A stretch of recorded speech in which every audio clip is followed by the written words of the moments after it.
BFM TV face à face. Apolline de Malherbe.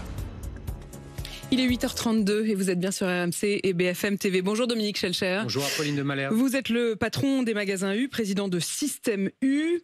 Ça fait un petit bout de temps maintenant que je vous reçois régulièrement, vous, vos collègues. Et au début, c'était franchement pour nous dire quels étaient les prix, pour nous expliquer comment on fabriquait les prix, pour avoir l'impression même de traverser les rayons avec vous.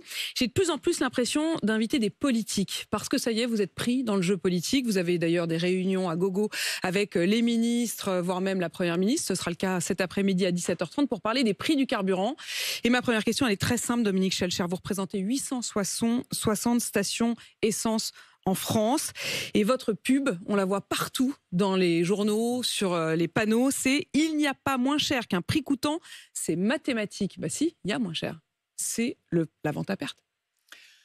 Oui, il y a moins cher, c'est la vente à perte, mais cette vente à perte n'était pas tenable, Apolline de Malherbe. C'était pas tenable et c'est pour ça que Système U l'a refusé. Et c'est pour ça que globalement, l'ensemble de la profession, individuellement, chacun s'est positionné là-dessus. Pourquoi c'est pas tenable? Parce que si sur chaque litre de carburant, vous perdez de l'argent, au bout du compte, qu'est-ce qu'on aurait été obligé de faire? On aurait été obligé de le répercuter sur le paquet de gâteaux des enfants, sur le paquet de pâtes, sur le pot de sauce tomate. Et ça, c'était pas envisageable, alors qu'on lutte depuis des mois maintenant, depuis 18 mois contre l'inflation. Donc c'est pour ça qu'on a dit non, ça n'était pas possible. Et attention, moi je précise, vous l'avez dit, il y a 860 stations essence chez Système U. Elles sont tenues chacune par un patron indépendant qui est propriétaire de cette station. Et donc, ce n'est pas Dominique Schelcher qui parle, ce sont les 860 patrons qu'on a consultés. Enfin, on a consulté notre organisation interne pour prendre cette décision et c'était unanime. Et ensuite, il y a eu un autre phénomène. Tous les experts, les économistes ont rapidement dit mais cette vente à perte, ça n'est pas possible. Mais moi, ce qui m'a le plus finalement rassuré dans cette démarche, tout le week-end, j'étais sur le terrain auprès de mes clients. Ils m'ont arrêté spontanément. Dominique, monsieur Schelcher, c'est quoi cette histoire de vente à perte? On comprend bien que ce n'est pas possible. Même... Vous voulez dire que les clients eux-mêmes, ceux qui viennent faire le plein, ceux qui viennent dans les rayons, absolument. Ils vous disent on n'a jamais demandé à ce que vous vendiez à perte? Exactement. Les clients, ils sont exigeants avec nous. Ils demandent à ce qu'on les accompagne, bien sûr, et on le fait tout au long de l'année. Mais là, quand on parlait de ça, même eux ont compris que pour un commerçant, vendre sur chaque litre à perte, ça n'était pas possible. C'est ce qu'on a dit tout simplement à la fin. Et donc, au bout du compte... Je suis quand même un peu surprise que les clients vous comprennent. C'est vrai que je peux en témoigner, les auditeurs RMC, dès que cette histoire de vente à perte a été lancée par Elisabeth Borne en grande pompe, dès le lendemain matin sur RMC, ils appelaient en disant mais c'est n'importe quoi, personne ne peut vendre à perte. Ils appelaient parce qu'ils sont eux-mêmes commerçants, parce qu'ils ont eux-mêmes un travail et qu'ils se disent ça ne peut pas marcher. Comment tout le monde a compris, sauf le gouvernement? Il a compris maintenant puisqu'il retire la mesure. Ce qui est important maintenant, c'est de passer à autre chose et trouver d'autres solutions. La petite chose que je dis, et j'ai d'ailleurs eu l'occasion de le dire au téléphone, puisqu'on a eu beaucoup de coups de téléphone ces derniers temps, il aurait fallu une concertation préalable. Et on aurait... Vous avez découvert ça en lisant l'interview d'Elisabeth Borne il y a une semaine? Non, on a eu un coup de fil 1 heure avant la sortie de l'information. Voilà, on a eu un coup de fil de Bercy, très concrètement, pour nous prévenir. Mais à ce moment-là, effectivement, c'était... Vous avez réagi comment, Dominique Schelcher? C'était la stupéfaction. C'était la stupéfaction. Et, vous avez dit quoi? Vous avez dit, mais attendez, de quoi vous parlez?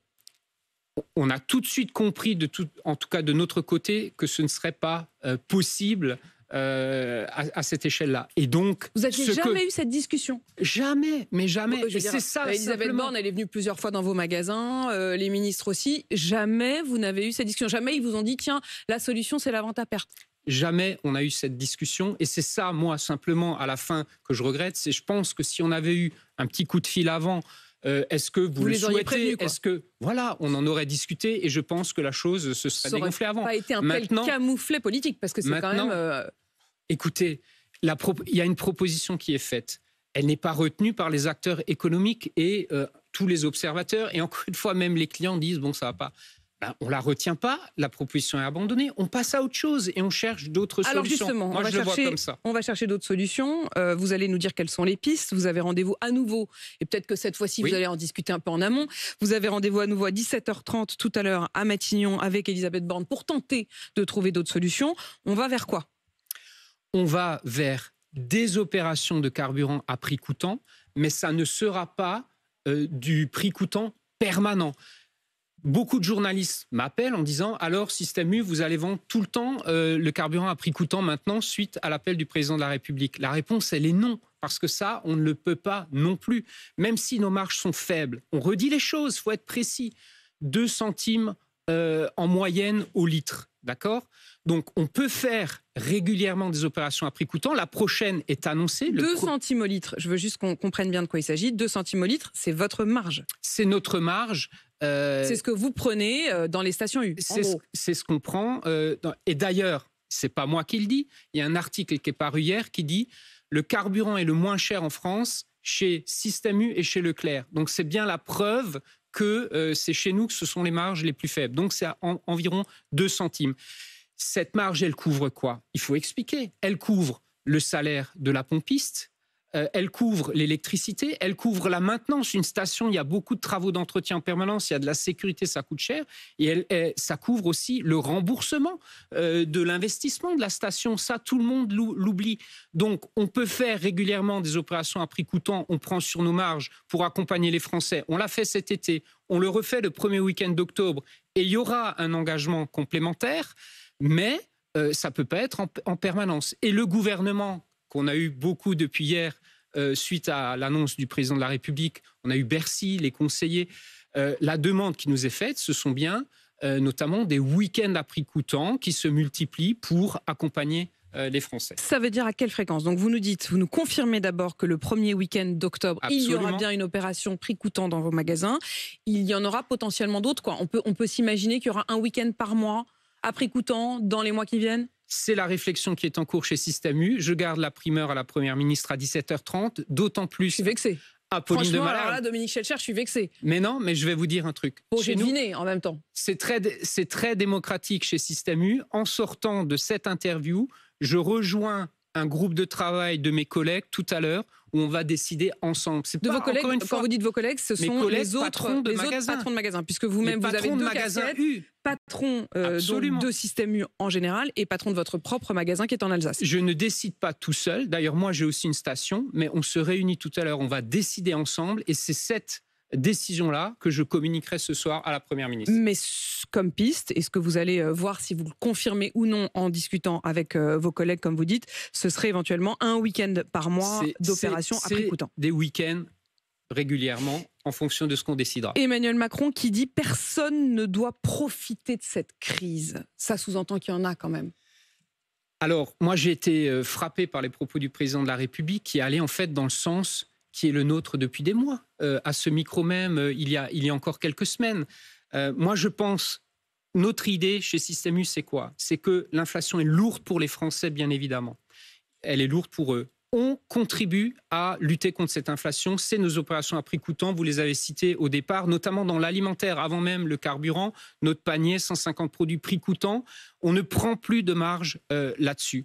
On considère depuis un certain temps que le maillon des grands industriels, je mets à part les PME, je mets à part le monde agricole, ne joue pas le jeu de cette inflation. Et je note que le président de la République, dimanche soir, a tenu les mêmes propos et des mots très clairs. Certains industriels font flamber les prix.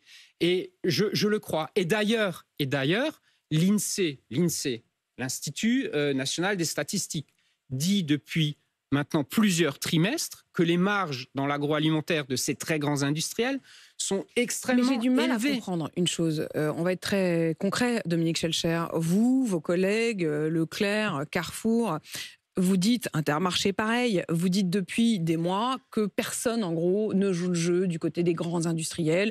Il y a 75 très grandes marques, qui sont des grandes marques françaises, européennes, mondiales, qui visiblement ne jouent pas le jeu. C'est-à-dire, vous dites, attendez, c'est pas normal que les prix aient autant augmenté, je sais pas, sur Coca, sur les Mars, sur les friandises. Vous dites, c'est pas normal. Sur les chips, sur les Haribo, enfin bref, vous le dites de plus en plus clairement. Vous dites que finalement, il y en a même que 1 ou 2 qui finissent par répondre à vos sollicitations. C'est vrai. Le gouvernement maintenant dit la même chose et rien ne se passe. Alors, il va se passer quelque chose de concret. C'est demain matin, le président de la République l'a dit, un projet de loi qui va être proposé pour avancer cette fois officiellement et par la loi les négociations commerciales, qui sont appelées à être réouvertes depuis le printemps, mais qui n'ont pas été réouvertes parce qu'on a eu de la résistance de ces mêmes industriels. Et donc, nous, on se réjouit de cette réouverture. Et ça, c'est également la bonne nouvelle de dimanche soir. Encore faut-il que ce soit concret, parce que j'ai des signaux. Je vais vous dire, ce signal, c'est quoi? Positif ou négatif? Justement, j'ai des petits signaux négatifs. Les premiers tarifs qui nous arrivent pour l'année prochaine dans le cadre de la future réouverture des négociations, pour l'instant, ils sont plutôt à la hausse et plutôt à des hausses aux alentours de 10%. Donc, ça veut dire quoi? Je voudrais qu'on comprenne bien ce qui se passe. Vous, en permanence, vous ouvrez des lignes d'achat. C'est-à-dire, vous dites, voilà, nous, on va repasser commande, je sais pas, auprès de Danone, auprès de Mars, auprès de... Bon. Et pour commencer les négos, vous dites, vous nous le vendez à combien? Et là, ils arrivent avec des premiers, en début de négociation, des prix où ils vous demandent plus 10. C'est même plus que ça. Ce sont des obligations légales.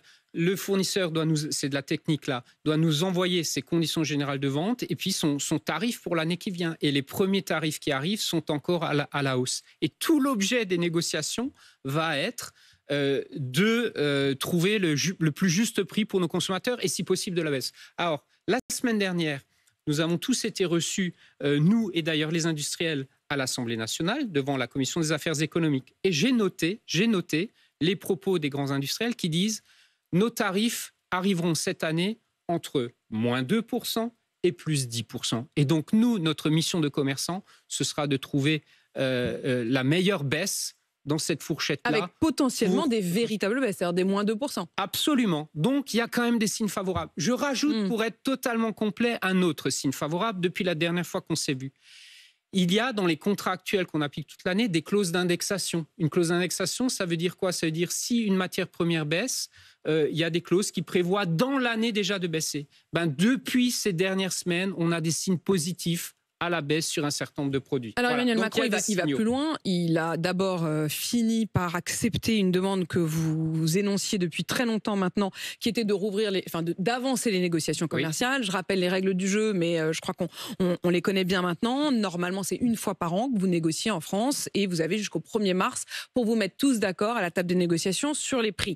Cette négociation va donc être avancée et la date butoir sera le 15 janvier. C'est bon ? C'est ce qui est prévu pour l'instant. À cela, on rajoute une deuxième demande d'Emmanuel Macron qui est désormais qu'il y ait un accord, je cite, de modération des marges. L'idée, c'est que vous vous mettiez d'accord pour modérer les marges, c'est-à-dire là, on n'est plus sur uniquement le prix coûtant, la vente à perte, etc., mais sur le gras que vous faites, vous ou les industriels. Est-ce qu'il y a du gras et est-ce que vous imaginez que dans ce contexte, vous allez pouvoir vous serrer la main les uns les autres en disant « bon, ok, on fait un accord de modération des marges ». Alors ça, maintenant, il faut rentrer dans le détail de cette annonce. Moi, je trouve que c'est une bonne annonce, la modération des marges. Moi, je la comprends avant tout pour la modération des marges des grands industriels, car je vous rappelle encore une fois, et là encore, j'aime bien expliquer en détail.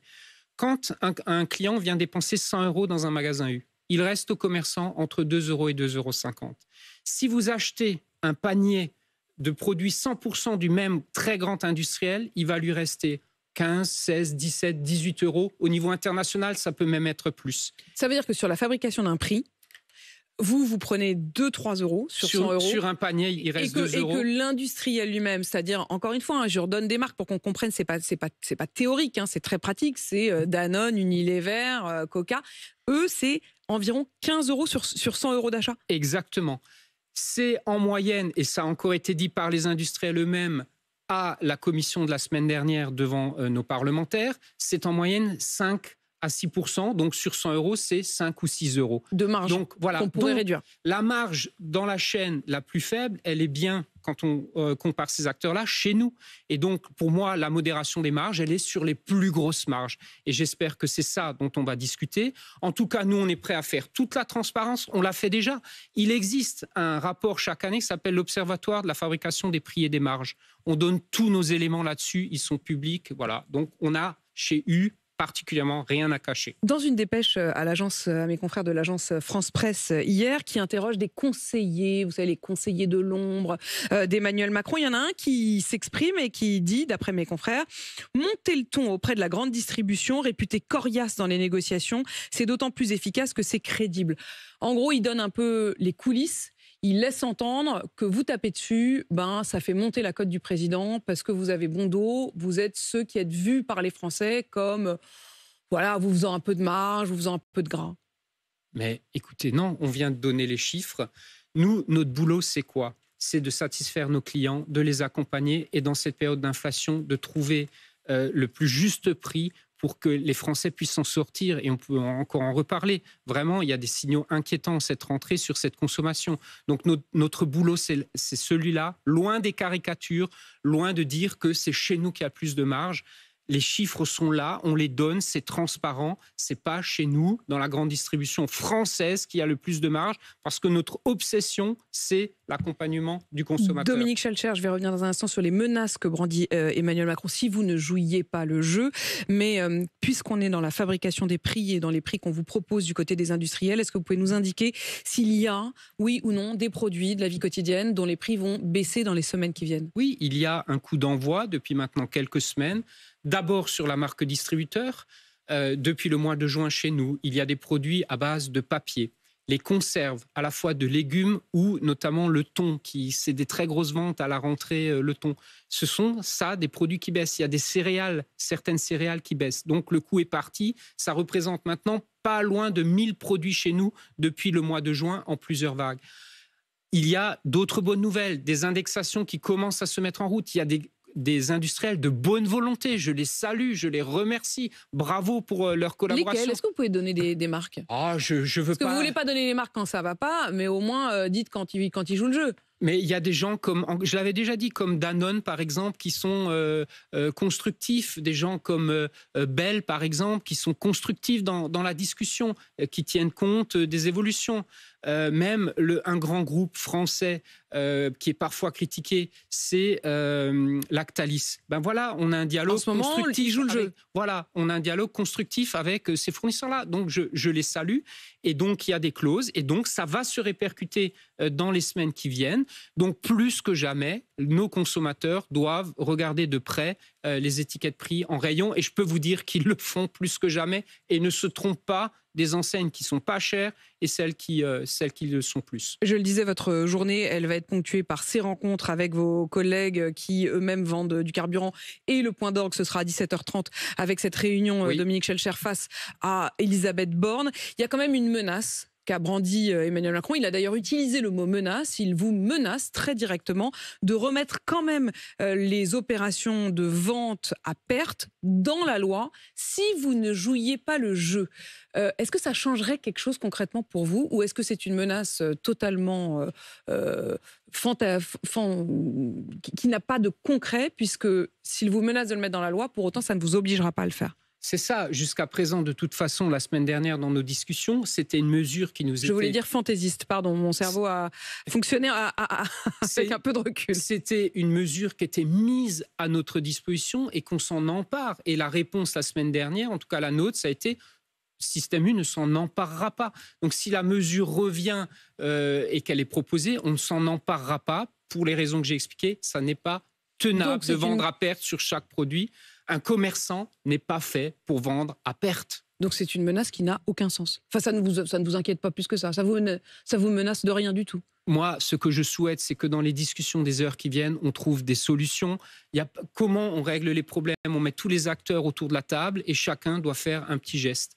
Je pense qu'on a beaucoup contribué avec nos actions depuis le début de la crise et c'est un dialogue permanent avec les pouvoirs publics pour accompagner les Français, renforcer nos propres dispositifs. Je souhaite qu'on trouve des solutions à la sortie et qu'on n'en arrive pas à la mise en œuvre de menaces ou de sanctions demain, bien évidemment. Avec donc des opérations à prix coûtant, on l'a bien compris, déjà le premier week-end d'octobre et peut-être les week-ends d'après. Jusqu'à quand d'ailleurs? Il n'y a pas de limite dans le temps? Déjà, nous, on prendra un engagement ferme jusqu'à la fin de l'année et on va voir encore dans quelques minutes avec mes collègues si on peut prolonger au début de l'année prochaine. Mais moi, j'ai des signaux actuellement quand même un peu de ralentissement économique, de baisse d'un certain nombre de consommations. Donc, j'ai la photo d'une situation à date. Qu'est-ce que je pourrais faire très librement au début de l'année? Quels moyens j'aurais par rapport à la situation économique du début de l'année prochaine. Je n'ai pas de boule de cristal, je ne peux pas le conclure actuellement. Mais je prends très au sérieux vos perspectives. Quand vous dites j'ai des signaux qui laissent entendre éventuellement un ralentissement économique, je les prends d'autant plus au sérieux que je me souviens que c'est à ce même micro que vous aviez été le premier à alerter sur la hausse des prix de l'électricité. Vous aviez commencé une interview en disant attendez, je voudrais tout de suite parler d'un cas très concret. C'était fin août 2022. Et vous aviez alerté alors que personne n'alertait. Donc quand vous parlez de ralentissement économique, de petits signes de ralentissement économique pour le début de l'année prochaine, il faut le prendre au sérieux. Dominique Schelcher, merci d'être venu répondre à mes questions ce matin. Vous qui êtes donc le président de Système U.